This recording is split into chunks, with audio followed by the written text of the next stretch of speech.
আর কখনো দাবেদার রাষ্ট্র হবে না বাংলাদেশ। জুলাই জাদুঘর উদ্বোধন অনুষ্ঠানে প্রধানমন্ত্রী। ফ্যাসিস্ট ফেরানোর পরিকল্পনা থেকে অস্থিরতা তৈরির চেষ্টা কিনা প্রশ্ন।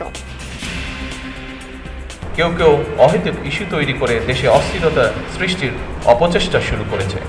এসব পরিস্থিতি তৈরি করে তারা নিজেদের অজান্তেই পতিত পরাজিত পলাতক স্বৈরাচারের পুনরুত্থানের পথ সুগম করছে কিনা মনে হয় ভেবে দেখা প্রয়োজন আমাদের। গণহত্যাকারীদের আর রাজনীতি করতে দেবে না দেশের মানুষ। শহীদদের সম্মাননা অনুষ্ঠানে রাষ্ট্রপতি। অভ্যুত্থানের আকাঙ্ক্ষা পূরণে সবাইকে ঐক্যবদ্ধ থাকার আহ্বান। মহান জুলাই গণ অভ্যুত্থানের চেতনাকে হৃদয়ে ধারণ করে ঐক্য, দেশপ্রেম, সততা ও পারস্পরিক শ্রদ্ধার শক্তিতে আমরা এগিয়ে যাই। জুলাই নিয়ে জনগণের সাথে প্রতারণা করছে সরকার। 11 দলের সমাবেশে বক্তারা। গণভোটের রায় বাস্তবায়ন না করলে পালানোর পথ পাবে না বিএনপি। গণভোটের রায় মেনে নেন। 70 ভাগ মানুষের রায়কে অপমান করবেন না। অপমান করে বাঁচার পথ খুঁজে পাবেন না।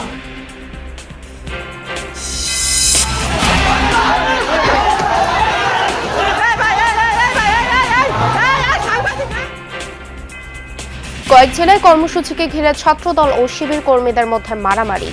রাজধানীতে তিতুমির কলেজ ও আলিয়া মাদ্রাসায় উত্তেজনা।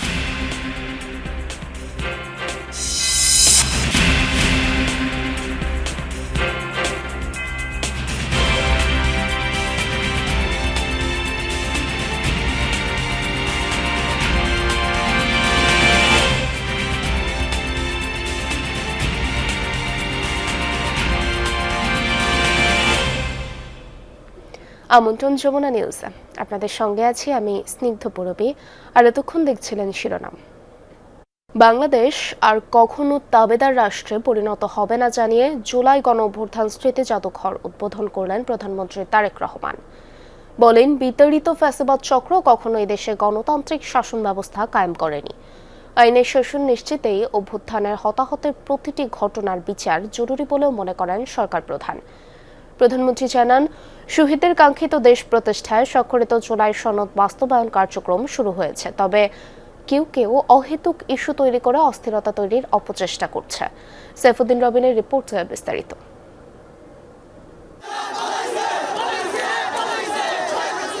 ঠিক 2 বছর আগে 24-এর 5 আগস্ট এমন মেঘলা দিনে গণভবন অভিমুখে ছিল লাখো জনতার ঢল। নিজের অধিকারের জন্য বুক চিতিয়ে দাঁড়ানো সাহসী মুখগুলো সেদিন রক্তের বিনিময়ে পেয়েছিল মুক্তির স্বাদ। কত কত প্রাণ ত্যাগ আর হারানোর বীরত্ব গাথায় মেশানো ছাত্র জনতার অভ্যুত্থান, সেটি স্মৃতি ধরে রাখতেই গণভবন রূপান্তর হলো জুলাই গণ অভ্যুত্থান স্মৃতি জাদুঘরে। সকালে এর উদ্বোধন করেন প্রধানমন্ত্রী তারেক রহমান। ঘুরে ঘুরে দেখেন শহীদদের সব স্মৃতিচিহ্ন, বিভিন্ন গ্যালারি, সংরক্ষিত নিদর্শন, আলোকচিত্র, দলিলপত্র ও স্মারক, সব যেন আন্দোলিত করে প্রত্যেককে।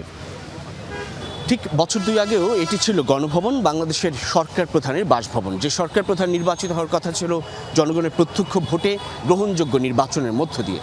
কিন্তু 2014, 18 এবং 24-এর মতো প্রশ্নবিদ্ধ নির্বাচন এই বাংলাদেশকেই নিয়ে যায় এক অনিবার্য গণ অভ্যুত্থানের পথে। একটি সাধারণ কোটা আন্দোলন থেকে 36 দিনের যে রক্তে রঞ্জিত ঘটনার প্রবাহ, তাই বাংলাদেশে নতুন সম্ভাবনার উদয় ঘটায় এবং গণভবন হয়ে ওঠে জুলাই স্মৃতি গণ অভ্যুত্থান জাদুঘর। যে অন্যের জন্য নিজের জীবনকে বিলিয়ে দেয় সেই প্রকৃত মানুষ। আমি যদি বেঁচে না ফিরি তবে কষ্ট না পেয়ে গর্বিত হয়েও। জাদুঘরের উন্মুক্ত প্রাঙ্গণে শহীদ আনাসের মাকে সান্ত্বনা দিতে পারে এমন সাধ্যকার?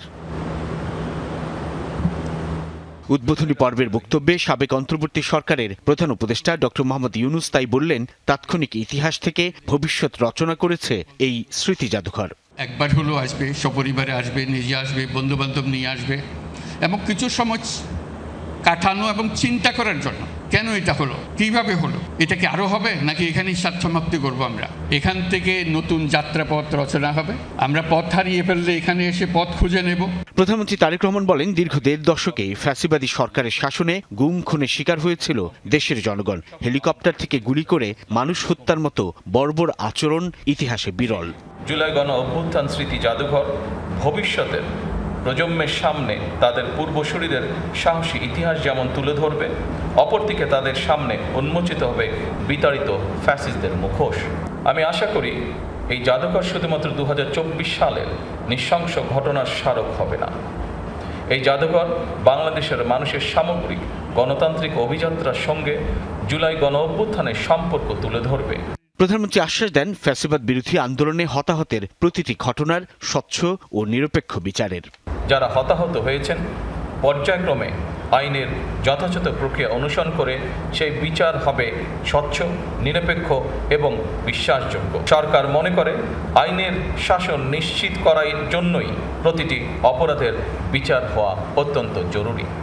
অসম্পূর্ণ, অতিরঞ্জন বা উদ্দেশ্য প্রণোদিত বয়ান ইতিহাসকে শক্তিশালী করে না, বরং তা ইতিহাসের বিশ্বাসযোগ্যতাকে দুর্বল করে এবং ভবিষ্যৎ বিভেদের কারণ হয়ে দাঁড়ায়। সুতরাং প্রতিটি বিষয় যথাসম্ভব সত্যতা নিশ্চিত থাকা প্রয়োজন। এই জাদুঘর কোনো ব্যক্তি, দল বা গোষ্ঠীর একক রাজনৈতিক ভাষ্য প্রতিষ্ঠার স্থান হবে না বলেও জানান তারেক রহমান। জানান স্বাক্ষরিত জুলাই সনদ বাস্তবায়নে কাজ শুরু করেছে সরকার। গণভোটের আকাঙ্ক্ষা বাস্তবায়নের লক্ষ্যে জাতীয় সংসদে গঠিত সংবিধান সংশোধন সম্পর্কিত বিশেষ কমিটিও কাজ শুরু করেছে। কেউ কেউ অহেতুক ইস্যু তৈরি করে দেশে অস্থিরতা সৃষ্টির অপচেষ্টা শুরু করেছে। পতিত পরাজিত পলাতক স্বৈরাচারের পুনরুত্থানের পথ সুগম করছে কিনা সেটি মনে হয় ভেবে দেখা প্রয়োজন আমাদের। প্রধানমন্ত্রী জানান ফ্যাসিবাদ বিরোধী আন্দোলনে হতাহতদের রাষ্ট্রীয় উদ্যোগে সহায়তা করার বিষয়ে সরকার আন্তরিক। শহীদদের নামে নিজ নিজ এলাকায় কোনো সরকারি বেসরকারি প্রতিষ্ঠান ও সড়কের নামকরণের ঘোষণাও দেন তারেক রহমান। এই বাংলাদেশ আর কখনোই তাবেদারি রাষ্ট্রে পরিণত হবে না ইনশাআল্লাহ। সাইফুদ্দিন রবিন, যমুনা নিউজ, ঢাকা। জুলাই গণ অভ্যুত্থান স্মৃতি জাদুঘরে আছেন সহকর্মী সুমাইয়া ঐশী। আরও জানাতে সরাসরি যোগ দিচ্ছেন তিনি।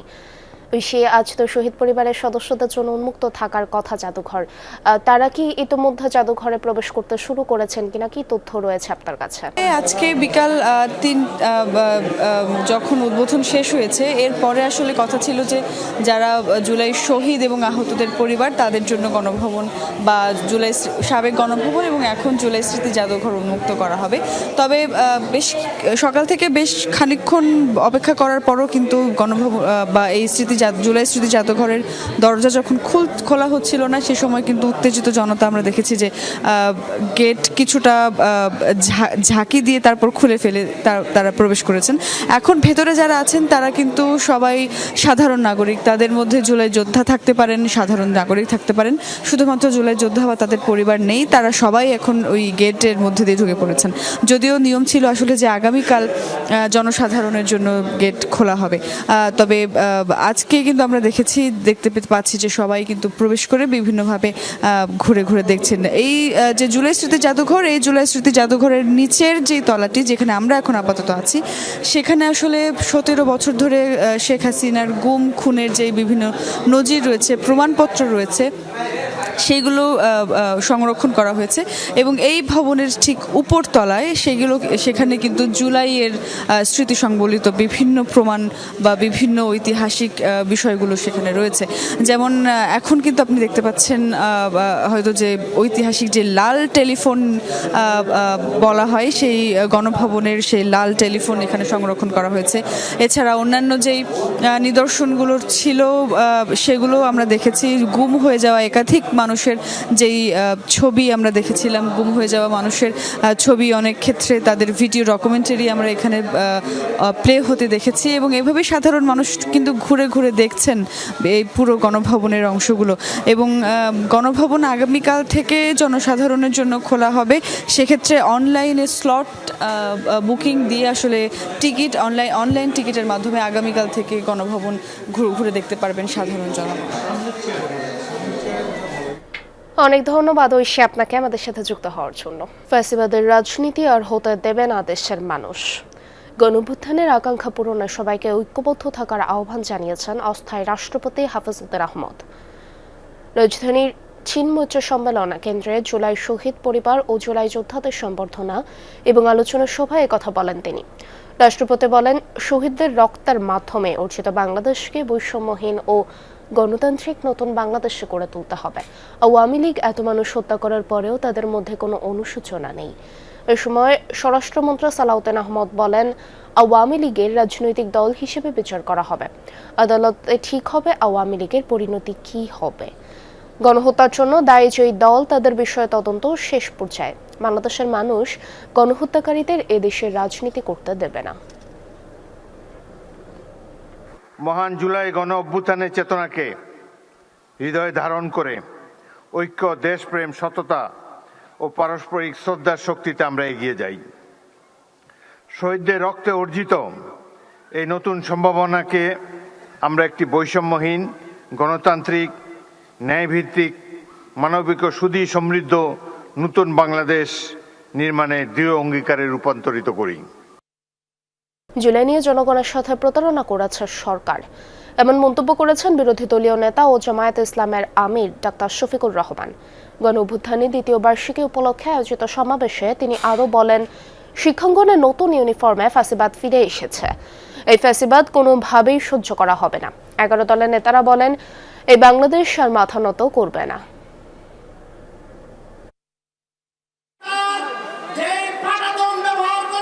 গণঅভ্যুত্থানের দ্বিতীয় বার্ষিকীতে সমাবেশের আয়োজন করে 11 দলীয় ঐক্য। গণভোটের রায় বাস্তবায়ন ও জুলাই গণহত্যায় জড়িতদের বিচারের দাবিতে বায়তুল মোকাররম দক্ষিণ গেটে সমবেত হয় নেতাকর্মীরা। সমাবেশে প্রধান অতিথি বিরোধী দলীয় নেতা ও জামাত আমির ডাক্তার শফিকুর রহমান। 11 দলীয় ঐক্যের অন্যতম শরিক দল এনসিপি, বাংলাদেশ খেলাফত মজলিস সহ সব দলের শীর্ষ নেতারা এতে যোগ দেন। বক্তব্যে বিএনপি ও সহযোগী সংগঠনের কর্মকাণ্ডে ক্ষোভ প্রকাশ করেন 11 দলের নেতারা। তারেক রহমান বাংলাদেশে ভালো কিছু দিতে পারবে না। তারেক রহমানের যখন পতন হবে তখন আইসা মায়া কান্না করে লাভ হবে না, তখন একটু পিছনে পড়ে যাবেন। ফ্যাসিবাদের পথ থেকে সরিয়ে আনতে না পারি, তাহলে 1400 দ্বিগুণে 2800 মানুষের রক্তের মাধ্যমে আমাদের এই ফ্যাসিবাদ মুক্ত করতে হবে। আমরা কি চাই? আমরা সুশাসন চাই, ন্যায় বিচার চাই, মানবতার বাংলাদেশ চাই, স্বাধীনতা, সার্বভৌমত্ব অক্ষুণ্ণ থাকুক, বিদেশিদের হাত থেকে বাংলাদেশ মুক্ত থাকুক। প্রধান অতিথির বক্তব্যে বিরোধী দলীয় নেতা ও জামাত আমির বলেন, জুলাই নিয়ে জনগণের সাথে প্রতারণা করছে সরকার। এ সময় সন্ত্রাসের বিরুদ্ধে প্রতিরোধ গড়ে তোলার নির্দেশ দেন তিনি। কার সাথে আঘাত করে জাতির এই দাবিগুলোকে উপেক্ষা করা হচ্ছে আমরা জানতে চাই। এর জবাব প্রধানমন্ত্রীকে দিতে হবে, কারণ এর আগে নির্বাচনের আগে তিনিও তো এই দাবিগুলো করেছিলেন। এখন কেন সেগুলো হারিয়ে যাচ্ছে? আরও একটা আন্দোলন আসন্ন উল্লেখ করে লড়াইয়ের প্রস্তুতি নেয়ার নির্দেশ দেন জামাত আমির। শিক্ষাঙ্গনের ছাত্র এবং শিক্ষকরা তারা আতঙ্কগ্রস্ত। সেই গণরুম, গেস্ট রুম, সেই ফ্যাসিবাদ আবার নতুন অ্যাপ্রন গায়ে দিয়ে চলে আসছে কিনা। আমরা শিক্ষাঙ্গনের ছাত্র, শিক্ষক, কর্মচারী সবাইকে বলবো, ফ্যাসিস্ট যেখানেই প্রতিরোধ সেখানে। 2 বছর পেরিয়ে গেলেও জুলাই গণ অভ্যুত্থানের চেতনা বাস্তবায়ন হয়নি বলে দাবি করছেন 11 দলীয় ঐক্যের নেতারা। তারা দ্রুত গণভোটের রায় বাস্তবায়ন এবং জুলাই গণহত্যায় জড়িতদের বিচার নিশ্চিতের দাবি করছেন। শামীম রেজা, যমুনা নিউজ, ঢাকা। রাজধানী সোহরাওয়ার্দী উদ্যানে চলছে সংস্কৃতি মন্ত্রণালয় কনসার্ট ফর ডেমোক্রেসি। সেখান থেকে যুক্ত হচ্ছেন সহকর্মী তানভীর মৌসুম। তানভীর, বৃষ্টি হচ্ছিল, এই কনসার্ট কি ইতোমধ্যে শুরু হয়েছে কিনা, এবং যেহেতু বৈরী আবহাওয়া ছিল, এখানে মানুষের উপস্থিতি কেমন দেখছেন? পুরোপুরি বৃষ্টি হচ্ছে এই মুহূর্তে। বৃষ্টি হলেও আমরা দেখতে পাচ্ছি যে মানুষ কিন্তু এই যে মূল স্টেজের বাইরে কিন্তু প্রচুর মানুষ দেখা যাচ্ছে। আমি একটু স্টেজ সহ বাইরের অংশটি একটু দেখাতে চাই যে এখানে আসলে মানুষের কি পরিমাণ সমাগম রয়েছে।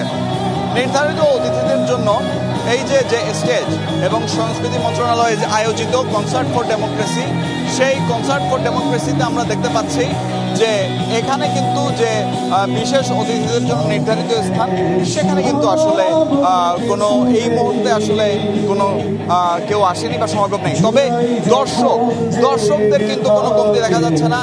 দর্শকে কানায় কানায় পূর্ণ হয়ে গেছে এই সরোয়ার্দী উদ্যান, এবং এই যে মূল যে স্টেজ কনসার্টের, সেই কনসার্টকে ঘিরেই কিন্তু আসলে চারপাশে আমরা দেখছি যে দর্শক শ্রোতাদের ভিড়, এবং এর মধ্যে আমরা দেখতে পাচ্ছি যে এর মধ্যে সঙ্গীত পরিবেশনাও চলছে। তবে যেহেতু বৃষ্টি চলছে, বৃষ্টির কারণে স্টেজের সামনের অংশতে সেভাবে লোক সমাগম নেই। তবে তারপরে এই বৃষ্টি কিন্তু যারা উৎসুক, যারা দর্শক শ্রোতা আছে, তাদের যে উৎসাহ, তাদের উৎসাহে কিন্তু একদমই ভাটা দিতে পারেনি। এবং সে অনুযায়ী আমরা দেখতে পাচ্ছি যে আসলে যতই সময় গড়াচ্ছে, সময় গড়ানোর সাথে সাথে ততই আমরা দেখতে পাচ্ছি যে এই যে দর্শক শ্রোতাদের যে ভিড়, সেই ভিড় ক্রমেই বেড়ে চলছে, এবং সেই ভিড় আসলে সময়ের সাথে আরও বেড়ে চলবে। এবং দেখাই যাচ্ছে যে আসলে এই কিছুটা সুন্দর সময় কাটানোর জন্য কি পরিমাণ মানুষ এখানে এসেছেন। তারা যে কোনো ধরনের বৃষ্টিকে উপেক্ষা করে এবং সব কিছু উপেক্ষা করে এখানে এসেছেন, এবং একটাই উদ্দেশ্যে, সেটি হচ্ছে যে এখানে এই যে কনসার্ট ফর ডেমোক্রেসি, সেখানে কিছু সুন্দর সময় কাটানো। পুরোপুরি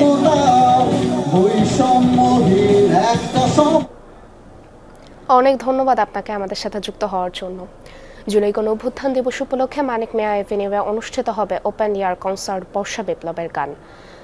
সেখানে রয়েছেন আমাদের সহকর্মী লামিয়া তিথি, তিনি ইতিমধ্যে যুক্ত হয়েছেন আমাদের সাথে।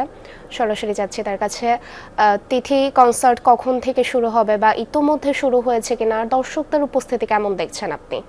বৃষ্টি এবং বর্ষাকে উপেক্ষা করেই যে দর্শক তারা কিন্তু উপস্থিত হয়েছে। আর এই যে ঐতিহাসিক জুলাই গণ অভ্যুত্থানের দিন, বিজয়ের দিন, অর্থাৎ আজকে 5 আগস্ট, জুড়ে কিন্তু রাজধানীর এই যে মানিক মিয়া এভিনিউ কিন্তু বর্ষা বিপ্লবের গান শুনতে যে কনসার্টে রেখে, সেটা কিন্তু আর কিছুক্ষণ পরেই শুরু হবে। মূলত এটি শুরু হওয়ার কথা ছিল 3:30টায়, কিন্তু বৃষ্টির কারণে সংস্থায় একটু পেছন রেখে আশা করা যাচ্ছে যে বৃষ্টিটা থামার সাথে সাথেই কিন্তু আসলে এই যে কনসার্টটি সেটি কিন্তু শুরু হবে। যদি আমি একটু জানিয়ে রাখতে চাই যে এই কনসার্টে কিন্তু যারা গান গাইবেন তারা কিন্তু রয়েছে আসিফ আকবর সহ শিরোনামহীন, আর্ক ও আর্টসেলের বিখ্যাত শিল্পীদের এখানে আজকে পারফর্ম করার কথা রয়েছে। আর আমি যদি একটু স্টেজের দিকে দেখাই, তাহলে দেখবেন যে এখন কিন্তু যে প্রস্তুতি পর্ব, ইনস্ট্রুমেন্ট আসলে শেষ মুহূর্তে ঠিক করার যেই সকল পর্ব রয়েছে সেগুলো কিন্তু তারা ঠিক করছেন। আর কিন্তু যেই গেস্টের আসার কথা, গেস্টদের তারা কিন্তু আসতে শুরু করেছেন, কেননা বৃষ্টি এখনো অনেকটাই থেমে গেছে বললেই চলে। আর এছাড়াও যদি বলি যে এই কনসার্ট ঘিরে কিন্তু এখানকার যে প্রধান অতিথি রয়েছেন তিনি কিন্তু আসবেন। এটি কিন্তু এনসিপির আয়োজনে কিন্তু এই বিজয় দিবস উদযাপন উপলক্ষে কিন্তু এনসিপি আয়োজন করা হয়েছে এই কনসার্ট। পুরো আমরা কি শুরু করব? ধন্যবাদ তিথি আমাদের সাথে যুক্ত হওয়ার জন্য। জুলাই গণ অভ্যুত্থান দিবসের কর্মসূচি ঘিরে নারায়ণগঞ্জ ও বরিশাল বিশ্ববিদ্যালয়ে ছাত্রদল শিবিরের মধ্যে সংঘর্ষ হয়েছে। এতে আহত হয়েছেন বেশ কয়েকজন। এছাড়া কয়েক জেলার প্রশাসনের আলোচনা সভায় বক্তব্যকে কেন্দ্র করে হট্টগোল হয়েছে। নারায়ণগঞ্জের সরকারি তোলারাম কলেজে জুলাই গণ অভ্যুত্থান দিবসের আলোচনা সভা ঘিরে সকাল থেকেই উত্তেজনা দেখা দেয় ছাত্রদল ও শিবিরের মধ্যে। দুপুরের দিকে সংঘর্ষে জড়ায় দুই সংগঠনের নেতাকর্মীরা। পুলিশ ও প্রত্যক্ষদর্শীরা জানায়, কলেজ কর্তৃপক্ষ আয়োজিত অনুষ্ঠান স্থলে ছাত্রদল ও শিবির দুপক্ষই নিয়ন্ত্রণ প্রতিষ্ঠার চেষ্টা করে। আলোচনা সভায় বক্তব্য দেয়াকে কেন্দ্র করে এক পর্যায়ে বাকবিতণ্ডা থেকে শুরু হয় সংঘর্ষ। এতে আহত হন 5 জন। পরে পুলিশ গিয়ে দুপক্ষকেই ছত্রভঙ্গ করে দেয়। ছাত্র শিবির এবং ছাত্রদল দুই গ্রুপের মধ্যে বাকবিতণ্ডা এবং পরবর্তীতে হাতাহাতি, ধাওয়া পাল্টা ধাওয়া শুরু হয় 12টা সাড়ে 12টার সময়। তারপরে পুলিশ এখানে খবর পায়। খবর পাওয়ার পরে এলাকায় এখানে তুলারাম কলেজের এখানে পরিস্থিতি নিয়ন্ত্রণ করে। বরিশাল বিশ্ববিদ্যালয়ে দফায় দফায় মারামারিতে জড়ায় ছাত্রদল ও শিবির নেতাকর্মীরা। ছাত্রদলের অভিযোগ, জুলাই গণ অভ্যুত্থান দিবস উপলক্ষে ক্যাম্পাসে বহিরাগতদের নিয়ে র্যালি বের করে শিবির। বহিরাগতদের ছাড়া কর্মসূচি পালনের অনুরোধ করলে হামলা চালায় শিবির নেতাকর্মীরা। অন্যদিকে শিবিরের অভিযোগ, জুলাই গণ অভ্যুত্থানের শান্তিপূর্ণ কর্মসূচিতে হামলা চালায় ছাত্রদল। তারা যে আমাদের শৃঙ্খল ক্যাম্পাসকে অস্থিতিশীল করার লক্ষ্যে যে দেশীয় শস্ত্র নিয়ে বহিরাগতদের নিয়ে মহড়া দিচ্ছিল, তাদের ক্যাম্পাস থেকে আমরা বিতাড়িত করেছি। ছাত্রদলের সন্ত্রাসীরা অতর্কিতভাবে তাদের পূর্ব নির্ধারিত আমরা দেশীয় অস্ত্র দেখেছি এবং তাদের ইন্টারনাল বিভিন্ন গ্রুপে আলোচনা হয়েছে, সেই অস্ত্র নিয়ে আমাদের উপর অতর্কিত হামলা করা হয়েছে। অনাকাঙ্ক্ষিত ঘটনা এড়াতে ক্যাম্পাস এলাকায় অতিরিক্ত পুলিশ মোতায়েন করা হয়েছে। পরিস্থিতি এখন সম্পূর্ণ ভালো এবং এটা আমি আশা করি উভয়ের কাছ থেকে আশা করি যেন তারা এটা তাদের দায়িত্বশীল জায়গা থেকে যাতে বজায় রাখে। শরীয়তপুর পৌরসভা অডিটোরিয়ামে জুলাই গণ অভ্যুত্থান দিবসের আলোচনা সভায় মঞ্চে বসাকে কেন্দ্র করে বিএনপি ও বৈষম্য বিরোধী আন্দোলনের সাবেক নেতাকর্মীদের মধ্যে হাতাহাতি হয়। এতে আহত হন 4 জন। পরিস্থিতি নিয়ন্ত্রণে মোতায়েন করা হয় অতিরিক্ত পুলিশ। লক্ষ্মীপুরে প্রশাসন আয়োজিত জুলাই গণ অভ্যুত্থান দিবসের আলোচনা সভায় হট্টগোল হয়। প্রত্যক্ষদর্শীরা জানায়, শিবির নেতা বক্তব্যে পানি সম্পদ মন্ত্রীর সমালোচনা করলে উপস্থিত ছাত্রদলের নেতাকর্মীরা প্রতিবাদ জানান। পরে পুলিশ পরিস্থিতি নিয়ন্ত্রণে আনে। কুড়িগ্রামেও প্রশাসন আয়োজিত আলোচনা সভায় বক্তব্যকে কেন্দ্র করে ছাত্রদল শিবির নেতাকর্মীদের মধ্যে হট্টগোল হয়। পরে বিএনপি ও জামায়াত নেতাদের হস্তক্ষেপে পরিস্থিতি শান্ত হয়। জাহিদ হাসান, যমুনা নিউজ। জুলাই গণ অভ্যুত্থান দিবসে সরকারি ছুটির কারণে বেশিরভাগ শিক্ষা প্রতিষ্ঠান বন্ধ থাকলেও রাজধানীর কয়েকটি ক্যাম্পাসে আজও উত্তেজনা দেখা যাচ্ছে ছাত্রদল ছাত্র শিবিরের মধ্যে। আগের দিনের সংঘাতের রেশের মাঝে কোথাও মারধরের অভিযোগ ওঠে, কোথাও হলে প্রবেশকে কেন্দ্র করে নতুন করে ছড়ায় উত্তেজনা। রাজধানীতে মঙ্গলবার জগন্নাথ বিশ্ববিদ্যালয়, ঢাকা কলেজ ও আলিয়া মাদ্রাসায় ছাত্রদল ও ইসলামী ছাত্র শিবিরের নেতাকর্মীদের মধ্যে সংঘর্ষ হয়। জগন্নাথ বিশ্ববিদ্যালয়ে দুপুরে শুরু হওয়া সংঘর্ষ পরে ছড়িয়ে পড়ে বাকি 2 শিক্ষা প্রতিষ্ঠানে। এতে দুপক্ষের বেশ কয়েকজন নেতাকর্মী আহত হন। রাতেই সংবাদ সম্মেলনে ছাত্র শিবিরের সভাপতি নুরুল ইসলাম সাদ্দাম অভিযোগ করেন, শিক্ষা প্রতিষ্ঠানগুলোতে ছাত্রদল ও যুবদলের ক্যাডারদের মাধ্যমে সুপরিকল্পিত হামলা চালানো হয়েছে। এরই মধ্যে জুলাই গণ অভ্যুত্থান দিবসে সরকারি ছুটির কারণে শিক্ষা প্রতিষ্ঠান বন্ধ থাকলেও তিতুমির কলেজে উত্তেজনা ছড়ায়। এনসিপির যুবশক্তির নেতাকর্মীদের অভিযোগ, তাদের মারধর করে ক্যাম্পাস থেকে বের করে দেয় ছাত্রদলের নেতাকর্মীরা। অন্যদিকে বকশীবাজারে আলিয়া মাদ্রাসার ছাত্র শিবিরের নেতাকর্মীরা অভিযোগ করেন, সকালে হলে প্রবেশ করতে গেলে বকশীবাজার মোড়ে পুলিশ তাদের আটকে দেয়, তাই তারা হলে প্রবেশ করতে পারেননি। গতকাল সারা রাত আমরা রাস্তায় এক কাপড়ে আছি। এখন আমাদের প্রশাসনও আমাদেরকে ঢুকতে দিচ্ছে না এবং পুলিশ প্রশাসনও আমাদেরকে ঢুকতে দিচ্ছে না। পুলিশ বলছে, আইন শৃঙ্খলা পরিস্থিতি স্বাভাবিক রাখতে তারা সতর্ক অবস্থানে রয়েছে। পরিস্থিতি পর্যবেক্ষণ করে প্রয়োজনীয় ব্যবস্থা নেওয়া হচ্ছে। জননিরাপত্তা রক্ষা এবং আইন শৃঙ্খলা পরিস্থিতি সমুন্নত রাখার জন্য এখানে অতিরিক্ত পুলিশ সদস্য মোতায়েন করা হয়েছে। আমাদের নিয়ন্ত্রণে রয়েছে সম্পূর্ণ পরিস্থিতি।